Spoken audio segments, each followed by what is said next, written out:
Todd is not only a remarkable, successful 30-year titan in business with having multiple businesses that generate multiplied millions of dollars. And if that plan happens to be to build $1 million company, which I can help you do. But he's humble. He's a man of God. He's a family man. The world's news organizations are built on everything but positivity. He is an influential entrepreneur and business speaker for over 30 years. I've got to forecast. I've got to pronounce. I've got to project. I've got to share with you my ideas, my vision, my goals for not only myself, but for you. That's why he's came up with his incredible concept of taking and creating a platform for people that are wired differently. And you got to understand that your habits of your person and your habits of your business and your habits of your spirituality have to lead to the North Star of who you are. We need to figure out who we want to be in life. Good morning, everybody. Good morning, Todd Saylor. I'm so excited to see you this morning. Yeah, I feel a little rough here, but I feel great. I just want to share with you this morning. It's going to be a great day. It's going to be a great day. I'm going to be drinking water. I'm going to be talking to you guys a little bit about peacemakers. Are you a peacemaker or are you a peacekeeper? Peacemaker or peacekeeper? Peacemaker or peacekeeper? When I started reading this seventh Beatitude, blessed are those peacemakers, they shall be called the children of God. I started to think I'm just going to go right at it this morning, man, because I'm pretty excited about this topic. And it's one of those topics where when you started reading it, you're like, well, what's the big deal about this? And I actually started it yesterday. And this morning, obviously, I dove into even some more. And I'm thinking, peacemaker, peacemaker, peacekeeper, peacemaker. And I thought that it just kind of hit me. It's like, I'm not used to hearing the word peacemaker.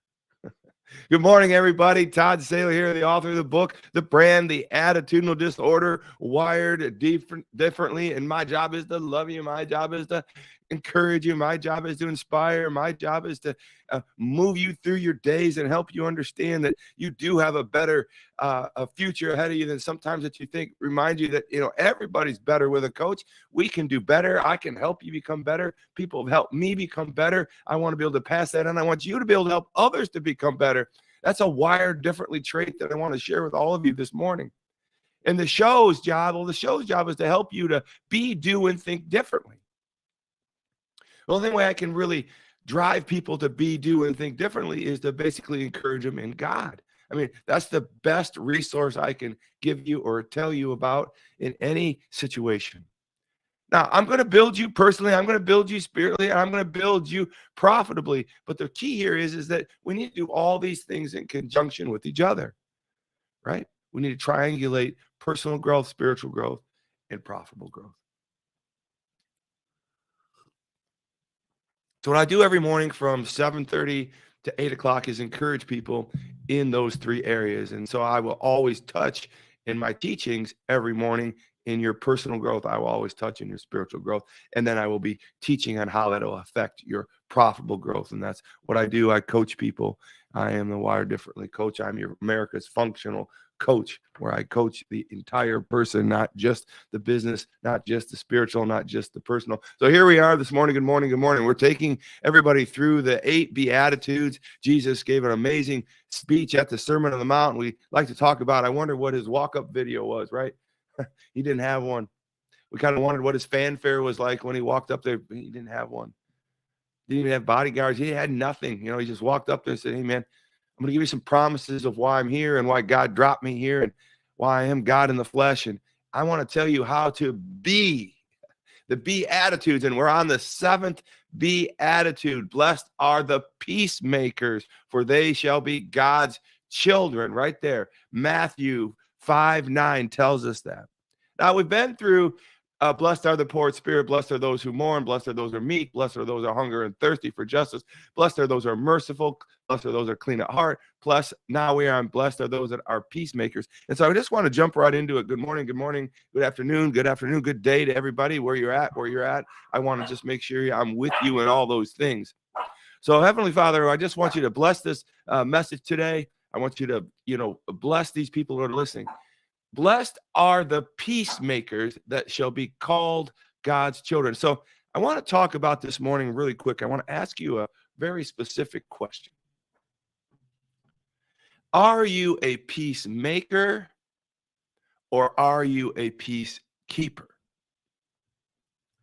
Are you a peacemaker or are you a peacekeeper? So that was the question that hit me. It's like, man, I'm reading this. I'm like, I was fooled because I thought I was reading about being a peacekeeper, but as I really kind of dove into it, I'm like, no, Jesus said, blessed are those peacemakers. Well, what's the difference between a peacemaker and a peacekeeper? And so I think that's really where we need to start off this morning. I really want to dive into you from a personal growth perspective and obviously a spiritual growth perspective. But in a profitable perspective, I think you need to understand the difference between a peacekeeper and a peacemaker. I didn't. And I'm pretty damn smart, I think, most of the time, but I really wasn't on this one because I wasn't thinking. I was thinking with what I thought I was always normally thinking when, in fact, I didn't read the fine print. How many of you not read the fine print? So Jesus was talking about peacemakers. And peacemakers are entirely different than peacekeepers, right? I don't want to say peacekeeping is not a high order of calling, but in the 8 Beatitudes, he didn't say, blessed are those who keep peace, they will be the children of God. He said, blessed are those who make peace, they will be the children of God. And why did he say that? Because he wants us to be peacemakers. He wants us to understand that that's an uphill battle. That's a little bit different than a peacekeeper. I'm going to tell you the difference right now, but I want to read something that just shocked me when I started to do my study in God, in this whole peacemaker position versus peacekeeper. Jesus says this very thing in Matthew 10:32 through 34. He basically says right here in 10:30, whoever acknowledges me before others, I will acknowledge them before Father in heaven. But whoever disowns me from others, I will disown them before my Father in heaven. All right. So he's just saying, like, he came here to unite the world, but yet he didn't come here to actually keep peace, because he literally came here to either say you're with me or against me. The Creator, you're either with the Creator or against the Creator. So this really blows me away here. Verse 34 in Matthew 10 says, Jesus is saying these words, do not suppose that I have come to bring peace to the earth. I mean, right there. I'm like, wait a minute. What am I studying? What am I teaching on today? No, but Jesus comes right out swinging. He says, do not suppose, because I came here to share my Father with you, and those who don't love my Father, they're not with me, right? He says, so do not suppose that I have come all the way down here, be born of the Virgin Mary. Do not suppose I come all the way down here to earth. I did not come to bring peace. He says it right there. And he goes a step further. He says, I come with a sword. And you think that's enough, but he doubles down even further, and it even makes me more uncomfortable. He says, I have come to turn a man against his father, a daughter against her mother, a daughter-in-law against her mother-in-law. A man's enemy will be the members of his own household. Anyone who loves the father or mother more than me is not worthy of me. Anyone who loves their son are not worthy. Whoever does not take up their cross and follow me is not worthy of me. Whoever finds their life will lose it, and whoever loses their life in my sake will find it. We read about that in Luke. Anyone who welcomes you welcomes me. Anyone who welcomes one who sent me. Whoever welcomes the prophets, righteous, and anyone who gives even a cup of cold water to these ones who are my disciples, truly I tell you, that person will certainly not lose their reward. I read it kind of fast, but I want you to understand that, like, this concept of peacemaker is a serious deal. I almost thought I could gloss over this beatitude, because they're like, okay, peacemaker. Jesus, although he doesn't sound like it in this scripture in Matthew 10, is the ultimate peacemaker. He came to create a following, a united following, for the good of the world. God created the world for us. He lost it, sent Jesus down to recapture us so that we can be with him again, all by design. But don't make any mistakes about it. Jesus did not come down here to make peace, but he has created us to be peacemakers here on this earth. And so I want you to understand that the difference between a peacemaker and a peacekeeper.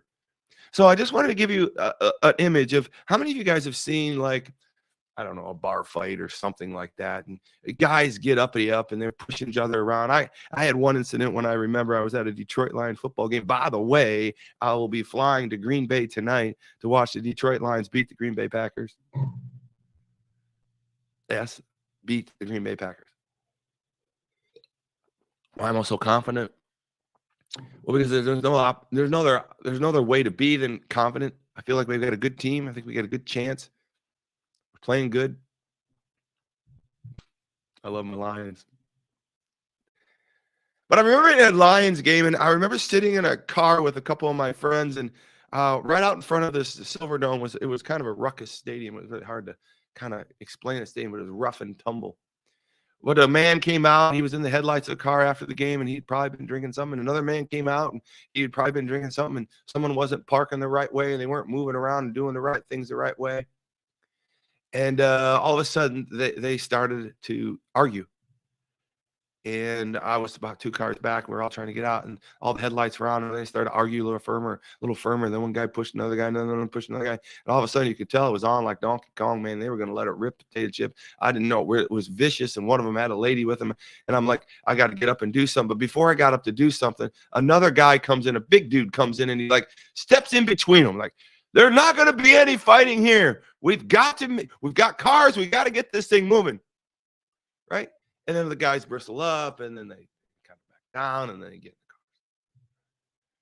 the car. Right? How many times you have children in the house, and they're running around, and the kids start to argue, and one starts to cry, and one starts to do this or does that? My daughter Kendra is amazing at this. Her children are really great kids, but sometimes they just don't get along sometime. And Nora and Judah are kind of at each other, and they start to scream and fight, and one of them starts to cry, and one of them's picking on the other one, and little Jake is just kind of watching there like taking lessons. And then Kendra, the mom, comes in. She says, you kids break it up. You got to get along. Let's make peace here. She gets in between the two, and she finds a common denominator. And before you know it, they're playing on the floor again. But the idea of a peacemaker is not a peacekeeper, right? A peacekeeper is somebody who doesn't find awkwardness. A peacekeeper is someone who doesn't get into those skirmishes. A peacekeeper is someone that stays away from those skirmishes. Right. And so I want you to understand, are you a peacekeeper or are you a peacemaker? A peacemaker is called in these Beatitudes is it's like down this number 7. Number 8 is blessed are those that suffer persecution for justice. Think about that. Peacemakers are literally just before persecution.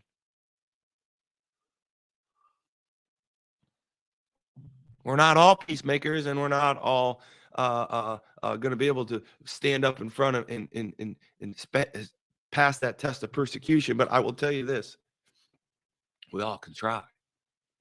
And so when I think about the peacemaker, I want you to think about yourself right now. I want you to really, really challenge yourself. Are you a peacemaker or a peacekeeper? A peacekeeper is someone who doesn't really find trouble. A peacekeeper is someone that really is not in trouble. A peacekeeper is someone who kind of stays away from the fray. I'm not involved. I want everyone to get along here. I'm not gonna incite I'm not gonna take too much of a risk here. I just want to keep the peace here. We're not gonna say Trump. We're not gonna say Biden. We're just not gonna say anything. We're peacekeepers. We want to keep peace. We want to keep the love and harmony floating around. Don't polarize anything. It's not bad. I'm just saying that's a peacekeeper. Don't get it confused with a peacemaker. Now, a peacemaker is this, I got to tell you, Jesus, a peacemaker, came down here to make peace, to get in here to give people answers for peace. He can't solve peace because the other side of Satan and everything that they're doing, but he's down here to collect his people, put them in the right order, and help sort out the peacemakers and the peacekeepers and help everyone work together in this regards. USA for many, many years has always been looked as the peacemaker. They go into conflict and then they kind of solve the conflict. And the beautiful thing about America is when they go in to solve conflicts as peacemakers, unfortunately, they have to take control. They're generally the bigger, the stronger, and they go in and they take control. They're peacemakers. But when they're done, They give the resources back to the organizations, and they kind of referee the situation. Now, you should get this oil and you should get that oil. And we're not going to take the trappings of this war. We just came here to make peace. And God is calling us to be peacemakers. God is calling us to be that person to do that. Blessed are those that are peacemakers. And I do think that he is calling that above maybe even a peacekeeper, because he didn't mention peacekeeper and he mentioned peacemaker. So here's what I got for you. 15 minutes into this, I think I've challenged you enough, and you're asking yourself, am I a peacemaker or am I a peacekeeper? And so I thought I would tell you, what are 5 peacemaker characteristics? 5 peacemaker characteristics. So if you are a peacemaker, just kind of think about this real quick. Number 1, a peacemaker, peace rules in their own life. Are you somebody that has peace in your life?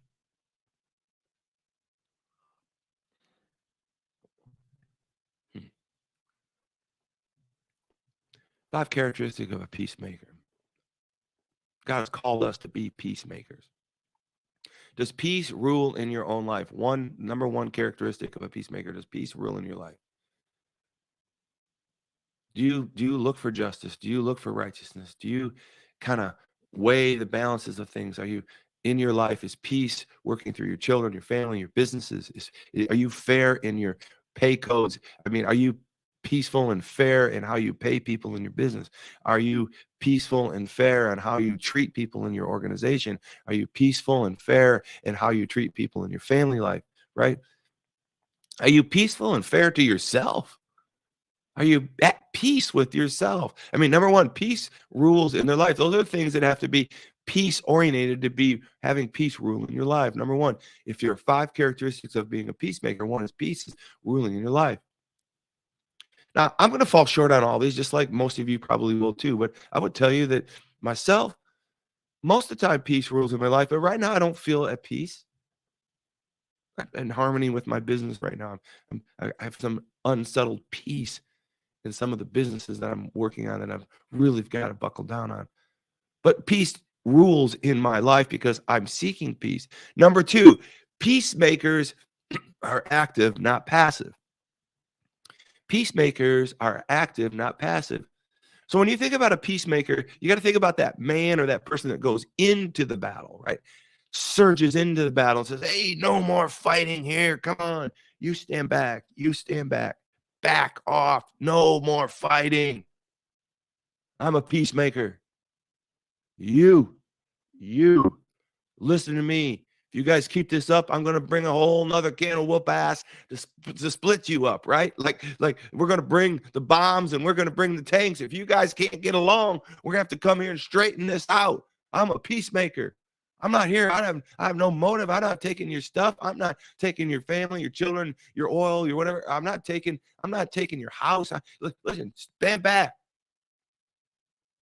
I'm a peacemaker. Peacemakers are active, not passive. Peacekeepers are passive. Peacekeepers are passive.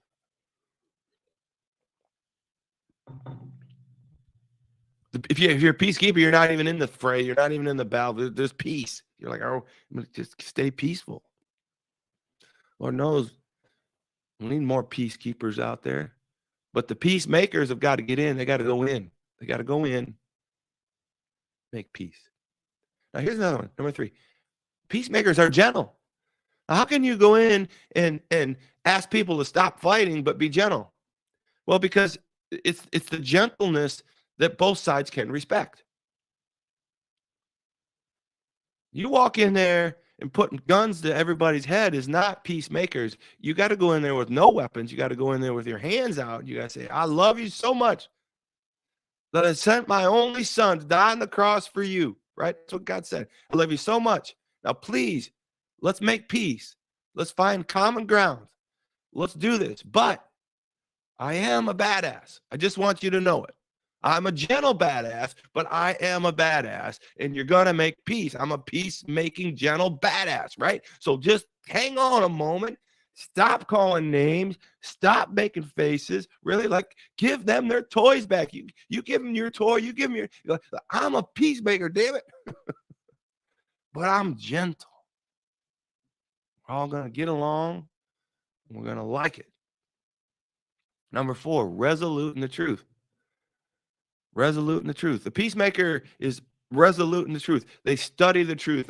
They're knowledgeable of the truth. They understand the problem they're about to intercept. They understand how they're going to fix it. They want to go in. They do want to go in. They do want to be part of it. They do want to insert themselves into the problem because they believe and they're resolute in the truth.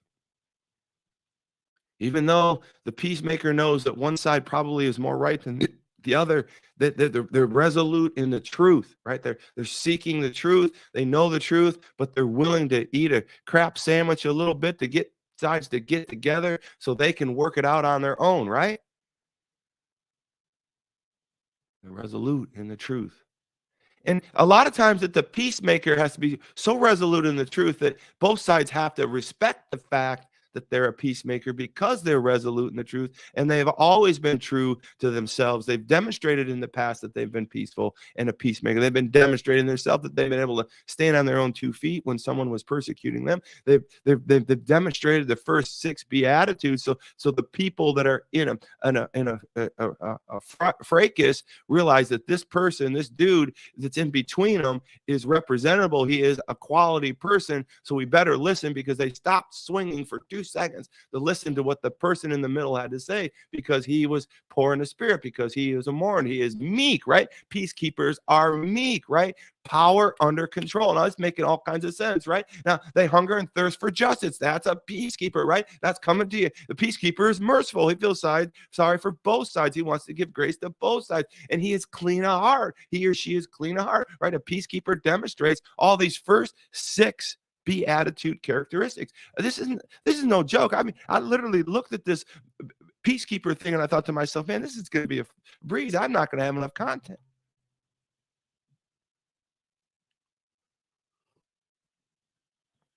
And then it hit me. I'm a peacekeeper. I never thought of myself as a peacekeeper. My dad was a peacekeeper. My brother's a peacekeeper. My wife's a I come from a long line of peacekeepers. I want to apologize. I come along a line of peacemakers. My father was a peacemaker. I'm a peacemaker. It's funny how, because I said peacekeeper, because my entire life, I never even really heard the word peacemaker. I didn't know of the word peacemaker until I read the Beatitudes. I always in my head really only felt that there was one word out there, and it was peacekeeper. Peacemaker. We are called to be peacemakers. We are called to go into the fray. We are called to help settle the fray. We're called to make peace. And last but not least, a peacemaker is patient. I apologize if sometimes I flip from peacekeeper to peacemaker. Hang in there with me. Peacemaker is the topic. Peacemaker is who we are. And peacemaker is the beatitude that's being requested of God today, because those are blessed that are peacemakers shall be called God's children. So then ask yourself, let me just review these 5 characteristics of a peacemaker, right? And I want you to understand, here's what we got. We've got a lion and a gazelle. A lion and a gazelle, right? A lion and a gazelle. I've did that speech before. Are you a lion or are you a gazelle? Are you a lion or are you a gazelle? Are you a peacemaker or are you a peacekeeper, right? You follow me? Are you a peacemaker? Are you a peacekeeper? Are you a lion or are you a gazelle? A lion is a lion. I've seen videos of lions out in the prey and doing the things that they're going to do. And sometimes they're just not always attacking. Sometimes they're protecting their tribe. But the gazelle is always fleeing. I've never seen a video of a gazelle fighting back, right? They just want to keep peace. They just want to eat grass and graze and leave everybody alone. They just want to just be off in their corner and have their children, and have their babies, and do their thing and just keep the peace. They don't want to raise any kind of ruckus. But when the lion decides it's time to eat, he goes after that some type of animal, maybe the gazelle. The gazelle runs, right? The lion, though, is not always an attack animal, and a lion is a protectorate. And so I want you to look at yourself. Now, peacemakers are meek. They're power under control. They are lions. Are you a peacemaker? Are you a peacekeeper? Are you a lion or a gazelle? God has called us in the Beatitudes. Blessed are the peacemakers. Beatitude number 7, they shall be called God's children. So let me just break this down real quick. 5 peacemaking tips, how to make peace. And we're going to wrap this bad boy up 6 minutes. Here we go. 5 peacemaking tips, how to make peace. And I would just figure it out if you were a peacemaker or if you were a peacekeeper, or you're a lion or you're a gazelle. What does this fit in you? Now, how do you make peace? Even you that may see yourself as a peacekeeper, you can become a peacemaker, right? In times, our bodies, our minds have been programmed to switch to become what they have to be in the fight or flight series. And we talked about that in the autonomic nervous system, right? We got to understand those things. But here's what's going on. 5 peacemaking tips of how to make a peacemaker. Number 1, take responsibility for reconciliation. A peacemaker takes responsibility. Stand back. I'm responsible here to get you guys to the right place and make peace. Take responsibility. I'm here. I've been placed here. I have credibility. I've done this before. I care about you. I want you both to be safe. I want both sides to have some type of win here. I want to make peace.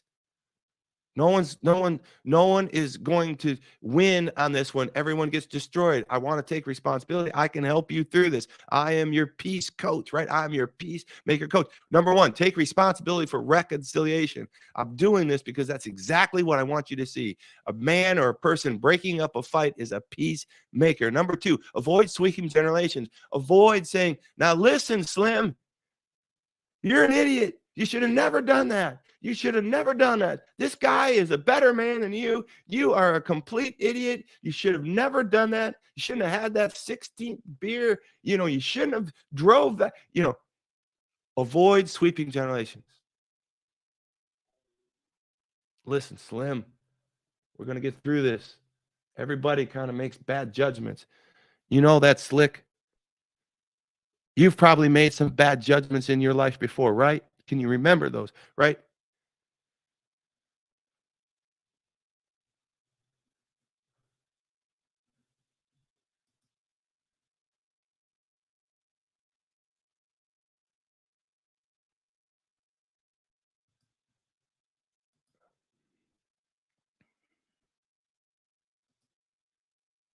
All right, I'm back.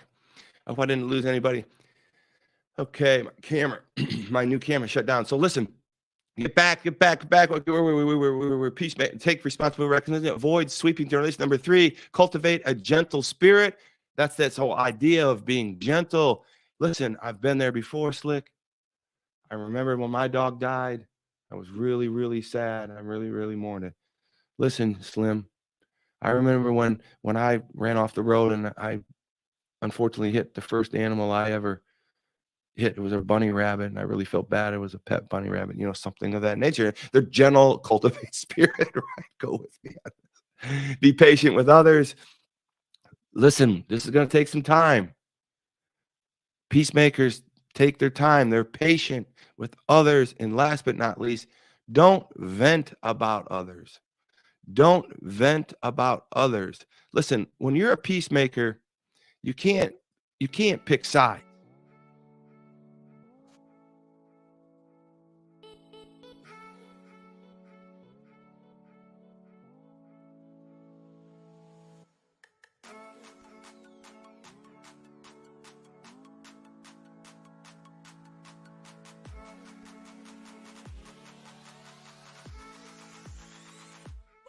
You can't pick sides as a peacemaker. Peacemakers, you just can't. You have to take responsibility for reconciliation, avoid sweeping generalizations, cultivate gentle spirit, be patient with the process, and don't vent about others. And I think that's probably one of my biggest weaknesses as a peacemaker, as a human being. And I think it's all of us. When we get into tussles and throws and ways, and if we know that we want to become a peacemaker, we need to realize that in these peacemaking moments, whether you're trying to be the peacemaker of something that you've been entangled with or not, that we can't continue to vent, right? Because more than often, it's not you being a peacemaker between two people like this. It's more than often, it's you that needs to make peace with somebody else. And my challenge for you today is who do you need to make peace with someone today? I've given you the 5 characteristics. I know you got it in you. I've given you 5 steps of how to go back, take responsibility for it. avoid sweeping categorizations. Cultivate a general spirit with them. Be patient with them. And don't vent about the action that had happened that possibly you were wronged in to other people. Who is that in your life that's wronged you? That there's no peace in you right now with that person? I think that the calling this morning is for you to write that person's name down right now. Write it down right now. I want you to pray about that person. It might be a business, might be a person, might be a child, it might be a spouse, it might be a best friend, it may be a friend, acquaintance. Write that person's name down right now. And if you truly want to honor God and his blessed are the peacemakers, they shall be called the children of God, I want you to take these 5 steps. Take responsibility, avoid sweeping generalizations, cultivate a gentle spirit, be patient, and stop venting about them or the situation. Because we're peacemakers. And I'm called to give you this message today, and apologize for that screen interruption. I have a new camera and I was working on it, it timed out. Well, listen, I want you to think about getting on this virtual event I have coming up, $31 million seminar, business systems seminar. That will be October 3rd, 4th, and 5th. That's just coming up next week. October 3rd, 4th, and 5th. Get to toddsaylor.com. Click on toddsaylor.com and register for your free ticket. It's a 3-day seminar, 2 hours each day. It's going to be a lot of fun, and it's for free. Come on now, somebody. Get your tickets. Have a great day. I'm off to the airport, and we're going to watch a great football game. I'll be with my wife, and I will see you soon. God bless you guys.